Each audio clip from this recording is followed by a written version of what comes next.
وزیر دفاع خواجہ آصف کا کہنا ہے کہ صہیونیت انسانیت کے لیے خطرہ ہے۔ اسرائیل کے قیام سے لے کر آج تک عالم اسلام پر جو بھی تباہی آئی، اس پر مسلط ہونے والی ہر جنگ میں صہیونی نظریہ اور ریاست کا بالواسطہ یا بلا واسطہ ہاتھ نظر آئے گا۔ صہیونیت نے ایک صدی سے دنیا کے معاشی نظام کو اپنے کنٹرول میں رکھا ہوا ہے۔ بڑی طاقتیں صہیونیت کی یرغمال ہیں۔ وطن عزیز ایک ایٹمی طاقت ہے اور ہماری افواج کا لوہا اللہ کے کرم اور مدد سے دنیا میں مانا جاتا ہے۔ ہمارے شہیدوں اور غازیوں کا احسان ہے کہ ہماری خود مختاری محفوظ ہے۔ اللہ ان تمام حضرات پر رحمتیں نازل کرے جنہوں نے ہمیں ایٹمی طاقت بنانے میں کردار ادا کیا۔ انہوں نے کہا کہ معاہدے کے لیے ایران کی آمادگی کے باوجود ان پر جنگ مسلط کر دی گئی۔ اسرائیل کا ایجنڈا جو صہیونیوں کی طرف سے ترتیب دیا گیا ہے، اس میں اسرائیلی اسر و رسوخ کو پاکستان کی سرحد تک لانا شامل ہے۔ ان کا مشترکہ واحد نکاتی ایجنڈا پاکستان دشمنی، سرحدوں کو غیر محفوظ بنانا ہے۔ تمام پاکستانیوں کے لیے ضروری ہے کہ وہ کسی بھی سیاسی یا مذہبی وابستگی سے بالاتر ہوں، اس سازش اور ہمارے ازلی دشمنوں کے عزائم کو سمجھیں۔ خواجہ آصف جو باتیں کر رہے ہیں وہ یقیناً بہت سے پاکستانیوں کے دل کی آواز ہیں۔ وزیر تشخیص کے بعد سوال یہی ہے کہ پاکستان ان مشکل حالات سے نکلنے کے لیے عملی طور پر کیا اقدامات اٹھا سکتا ہے۔ اسی پر گفتگو رکھیں گے۔ سوال اس طرح سے، وزیر دفاع کا اسرائیلی اسر و رسوخ کو پاکستان کی سرحد تک لانے کا بڑا دعویٰ۔ موجودہ حالات میں پاکستان کو کن بنیادوں پر سفارتی حکمت عملی بنانے کی ضرورت ہے؟ شہزاد صاحب، خطے میں طاقت کا توازن تیزی سے تبدیل ہو رہا ہے، تو پاکستان کو اپنی پالیسی میں کس طرح یا کس نوعیت کی تبدیلیوں کی ضرورت ہوگی یا رہے گی؟ بصد احترام پہلا کام یہ کرنا ہے کہ خواجہ صاحب سے کہنا ہے کہ کائنڈلی مہربانی کر کے یہ جو اپنے بیانات ہیں یہ بند کر دیں۔ ان کو یہ پتہ ہونا چاہیے اور احساس ہونا چاہیے کہ وہ ایک قومی ریاست، نیشن سٹیٹ کے منسٹر فار ڈیفنس ہیں، کسی تہذیبی ایک گروہ کے یا تہذیبی کسی ڈیفینیشن کے منسٹر آف ڈیفنس نہیں ہے۔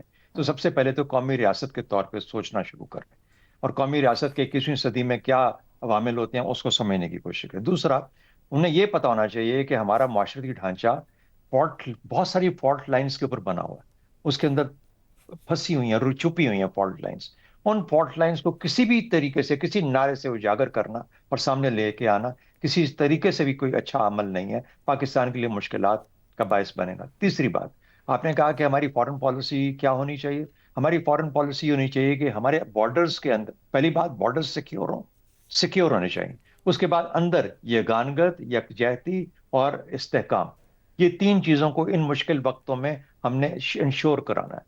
اگر آپ یہ تین چیزیں کر پاتے ہیں تو یہ جو جتنے بھی اثرات ہیں جو کہ اس وقت ایران کی جنگ کے ہیں، ان کو اندر آ کے ہمیں ہماری فالٹ لائنز کو اجاگر کرنے کے اندر مشکل ہو جائے گا اگر ہم وہ یگانگت مینٹین رکھیں۔ لیکن اگر ہمارے نعرے ہی اسی قسم کے ہوں گے تو وہ نعرے پھر آگ کا کام کرتے ہیں ان مشکل حالات کے اندر، جہاں پر پاکستان کے اندر معاشرتی استحکام کو قائم رکھنا مشکل ہو جائے گا۔ چوتھی چیز، کوشش کریں کہ وہ ممالک، ہمارا کوئی بہت بڑا کوئی اتنا فٹ پرنٹ نہیں ہے دنیا کے اندر کہ ہم اکیلے اس کام پہ جا سکتے ہیں۔ ہاں، ترکی، انڈونیشیا، خود سے سعودی عربیہ، یہ 3-4 ملک مل کے کوشش کریں، ایک ایران کے ساتھ اپنا معاملہ درست رکھیں سب کے ساتھ، اور پھر امریکہ کے ساتھ یہ کوشش کریں، کیونکہ ان کے تعلقات امریکہ کے ساتھ سب کے ٹھیک ہیں اس وقت، کہ ان کو سمجھایا جائے کہ کسی طریقے سے جنگ کو بند کیا جائے، تو جنگ کے بند کرنے کی طرف، امن کی طرف کوشش لے کے جائیں۔ یہ نہیں ہو سکتا، اور اسٹرکٹ نیوٹرلٹی، کوئی خدارہ کسی طرف جھکاؤ نہیں ہونا چاہیے یا کسی کے خلاف کھڑے نہیں ہونا چاہیے۔ درست ہو گیا۔ زیغم صاحب، خواجہ آصف نے گفتگو میں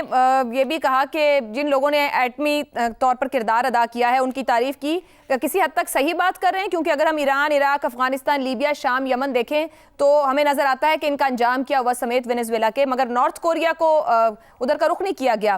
تو یہ ثابت کرتا ہے کہ ایٹمی طاقت ہی قومی سالمیت کا ایک انکھا ہتھیار بن چکا ہے۔ عائشہ، جو میں کہنا چاہتا تھا وہ بڑی حد تک شہزاد صاحب نے کہہ دیا ہے، لیکن کچھ باتیں دہرانی بہت ضروری ہیں۔ وزیر دفاع پاکستان اور زید زمان حامد میں فرق ہونا چاہیے۔ وزیر دفاع پاکستان کو پتہ ہونا چاہیے کہ ایک کیبنٹ کی جوائنٹ رسپانسبلٹی ہوتی ہے، جب ایک وزیر بولتا ہے تو پوری کابینہ بولتی ہے، اس کا مطلب ہوتا ہے کہ حکومت پاکستان بول رہی ہے۔ فار گاڈ سیک، دیکھیں کہ اس وقت ہم کس سچویشن میں ہیں۔ یہ توپیں مت چلائیں، لوز کینن مت بنیں۔ ہمیں پتہ ہے ہمارے دائیں کیا ہے، ہمارے بائیں کیا ہے۔ 100 سال سے سب کچھ صہیونی کر رہے ہیں۔ یہ صہیونی ہے جو 20 سال یہاں آپ نے بیٹھائے ہوئے تھے اور ہمارے شہروں میں بچے مارے ہیں، 77,000 بندے جنہوں نے پاکستان میں مار دیے ہیں۔ کہ داڑھیوں والے پگڑیوں والے صہیونی ہیں، یہ ہمارے مشرق میں جو ہمیں خطرہ ہے وہ صہیونیوں سے ہے، یہ جو ہندوستان بیٹھا ہوا ہے جن کے ساتھ جنگیں ہوتی ہیں. مطلب یہ کیسی باتیں ہیں؟ یہ وہ سٹیریو ٹائپنگ ہے جو انہوں نے زبان استعمال کی ہے جس کو تمام دنیا میں اینٹی سیمیٹک زبان سمجھا جاتا ہے، اور جو بین الاقوامی ڈپلومیسی کی پولیٹیکل سائنس کی زبان سمجھتا ہے وہ جانتا ہے کہ آج کی دنیا میں اس ریٹرک، اس طرح کی بیان بازی کا نتیجہ کیا ہوتا ہے، کس طرف تنہائی کی طرف لے جاتا ہے. ہمیں معلوم ہے ہمیں اسرائیل سے کتنا خطرہ ہے. اسرائیل آ جا رہا ہے ہماری طرف. یہ کہاں گیا ہوا تھا وزیر اعظم بھارت کا مودی؟ کس سے مل کر آیا ہے؟ کس کے ساتھ اس کے معاہدے ہیں؟ جو ڈرون آئے تھے بھارت میں وہ کس کے تھے؟ کہاں کے بنے ہوئے تھے؟ اسرائیل کے بنے ہوئے نہیں تھے. اس سے پہلے جو وہاں آئے تھے وہ اسرائیلی نہیں تھے. اور بھارت افغانستان میں پہنچا ہوا ہے تو اس کا مطلب اسرائیل نہیں پہنچا ہوا. کیا ہم اس چیز کے لیے تیار نہیں ہیں؟ آپ مجھے بتائیے جو پاکستان اور سعودی عرب کا معاہدہ ہوا ہے کیا وہ قطر پر اسرائیل کے حملے کے بعد نہیں ہوا؟ درست. کیا پاکستان، ترکی اور اس کے ساتھ سعودی عرب جو مل کر جو کچھ کر رہے ہیں کیا ہم اس خطرے سے آگاہ نہیں ہیں؟ لیکن ضروری ہے کہ لوز کینن بن کر آپ لا مجھے مار کریں. صحیح. دس از ہائٹ آف ارریسپانسبلٹی. جو کام کرنا ہے آپ وہ کریں. اور دنیا بہت زیادہ کمپلیکس ہے، بہت پیچیدہ ہے. ہم نے بہت ہوشیاری سے اپنے آپ کو محفوظ رکھا ہے. آپ ایران کی طرف دیکھیں، پاکستان کا نیوکلیئر پروگرام دیکھیں، ایران کا دیکھیں. آج ہم بڑی واہ بھی کر رہے ہیں وہ اپنے آپ کو بچا رہا ہے. آج وہ کہتا ہے میں نیوکلیئر پر 0 دینے کو تیار ہوں، درست، اور دوسرے چھوڑنے کو تیار نہیں ہے. ٹھیک ہو گیا جی. حسن نثار صاحب اوپر بات ہوئی ہے شہزاد صاحب اور زیغم صاحب نے کی کہ سوچ سمجھ کر بات کرنے کی ضرورت ہے. بطور نیشن سٹیٹ کے نمائندے کی اگر آپ بات کریں تو کتنی جذباتیت اور کتنی ریشنل اپروچ ہونی چاہیے؟ یار اس کو چھوڑیں، آپ سوچ سمجھ کے بات کرنے کی ضرورت ہے. یہودی تو ہم سے بہت پہلے کی پیداوار ہیں بھائی. اسلام تو ابھی چند صدیوں کی بات ہے. یہودی تو بہت پہلے سے ہیں. ان کے ہوتے ہوئے خلافت راشدہ بھول گئے ہو؟ کیا سائز تھا حضرت عمر بن خطاب؟ کل کو ہاتھ مارو، ان پڑھ آدمی لگ رہا ہے مجھے. اچھا اس کے بعد چلو خلافت عباسیہ، ڈائمنڈ آف دا ورلڈ کہتے تھے بغداد کو. وہ تو پھر چنگیز ہلاکو وغیرہ وہاں کب تھے؟ کون تھا یہودی؟ کدھر تھا؟ اچھا اس کے بعد خلافت عثمانیہ، 3 کانٹیننٹس پہ حکومت. یہودیوں کو سلاطین تھے جو آٹومنز کے، وہ پناہ دیا کرتے تھے. ایک سلطان نے خود ان کو بربادی کی حالت میں ریسیو کیا. خود کرسچینٹی اور یہ جوڈائزم یا یہودیت جو بھی ہے اس کے درمیان کیا کچھ نہیں ہوا. اچھا اس کے بعد مغلیہ، آٹومنز کے بعد، اس کے بعد صفویز. کہاں تھا یہودی؟ اس نے تو پورے عالم اسلام کی تاریخ پہ ہی سیاہی پھیر دی ہے. کہاں تھے یہودی؟ آپ مرے بعد میں،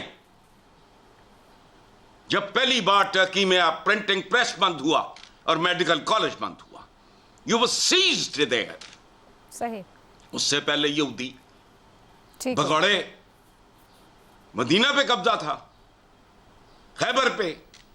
کیا مطلب؟ اچھا دوسری بات آپ نے اس کی سب سے اہم بات نہیں کی، خواجہ آصف صاحب کی. جی جی. کہتا کیا ہے عالم اسلام میں اتحاد کی ضرورت ہے. اچھا کوئی نواں انکشاف کر بھائی. اور دوسری بات عالم اسلام تو چھوڑو، پاکستان کے اندر انتشار اندر اپنی انتہاؤں پہ ہے. بات کیا کر رہا ہے عالم اسلام کو؟ پڑھے لکھے لوگوں کا حوالہ دیا کرو. ٹھیک ہو گیا جی. فضول بات ہے. عامر صاحب سفارتکاری وغیرہ یہ وہ بات سنیں. جی جی ایک سیکنڈ جی کہیے. سفارتکاری بھی یاد رکھنا، دنیا کی پوری تاریخ گواہ ہے، سفارت کے پیچھے بھی طاقت ہوتی ہے. ٹھیک ہو گیا. کوئی سفارتکاری نہیں ہوتی. It is very very very very secondary. Okay. ہوتی ہے، اس کی بہت محدود ہوتا ہے ایریا آف سفارت. طاقت کے سامنے کوئی سفارت نہیں ہوتی. ٹھیک ہو گیا. چلیں عامر صاحب، ایک تو وزیر دفاع کا سٹیٹمنٹ ہے جہاں پہ عالمی اتحاد، اسلام میں اتحاد کی بات کر رہے ہیں، انہوں نے ملک کے اندر بھی قومی اتحاد کی ضرورت سیاسی و مذہبی وابستگیوں سے بالاتر ہو کے بات کی. کیا یہ ممکن ہے جو ہمارے اپنے حالات ہیں؟ اور ان ساری باتوں میں معاشی استحکام ایک ایسا نقطہ ہے جس کے بغیر آپ کو اپنی خود مختاری بھی برقرار رکھنا ممکن نہیں، چاہے وہ دفاعی ہو. تو آپ ان کے سٹیٹمنٹ کو کس طرح دیکھیں گے؟ اچھا، میں آپ کا جو ایگزیکٹ سوال ہے نا، میں آپ سے ریکویسٹ کروں گا کہ تھوڑا سا اس کو سائڈ پہ رکھیں، ٹھیک ہے؟ ایک کتاب ہے، ایک اسکالر ہے ڈاکٹر مبارک حیدر صاحب، ان کی ایک کتاب ہے تہذیبی نرگسیت.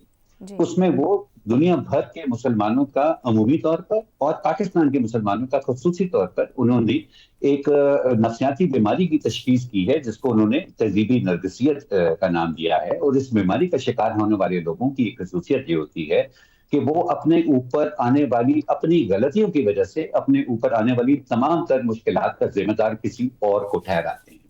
تو کیونکہ ان کی منطق یہ ہوتی ہے کہ ہم تو مسلمان ہیں، خدا کی چودن قوم ہے، ہم کیسے کوئی غلطی کر سکتے ہیں؟ تو اگر ہم برے حالوں میں تو ضرور کسی اور کی ہی غلطی ہوگی. میرا خیال ہے خواجہ آصف صاحب بھی اس بیماری کا شکار ہے، ان کو چاہیے کہ وہ اس کی تشخیص کرائیں اور اگر اس کا کوئی علاج ممکن ہے تو وہ کرائیں. ایک ایسے موقع پر اس طرح کی بات کرنا، جبکہ بہت عرصے بعد آشا پاکستان کی سفارت کاری کے اندر ہمیں پاکستان کے تمام جو اسٹیک ہولڈر ہیں ان کی طرف سے تھوڑی بہت ہم آہنگی بھی نظر آئی ہے اور موسٹ امپورٹنٹلی ایک کامن سینس بھی نظر آئی ہے. اور وہ سفارتکاری فی الحال پاکستان کے لیے کام کر رہی ہے. میرا خیال ہے اس کو دنیا سے بچانے سے زیادہ یہ اس طرح کے اہم عہدوں پر بیٹھے ہوئے لفظ جو ہیں، دونانا نہیں چاہتا ہوں میں اصل ساتھ کی باتوں پر، لیکن 100% جس طرح سے انہوں نے اس طرح کی ذہنیت کو ڈسکرائب کیا ہے نا، میرا خیال ہے اسے بہتر اس کو ڈسکرائب کیا جا سکتا ہے. تو زیادہ ضروری ہے ہمیں اپنے آپ کو اس طرح کی باتوں، اس طرح کی سوچ سے بچانا ہے. درست ہو گیا. تو مجموعی طور پر پینل کی رائے اور پروگرام کی رائے بھی یہی ہے کہ بطور وزیر دفاع خواجہ آصف صاحب کو محتاط اور ریشنل گفتگو خاص طور پر ان حالات میں کرنے کی ضرورت ہے.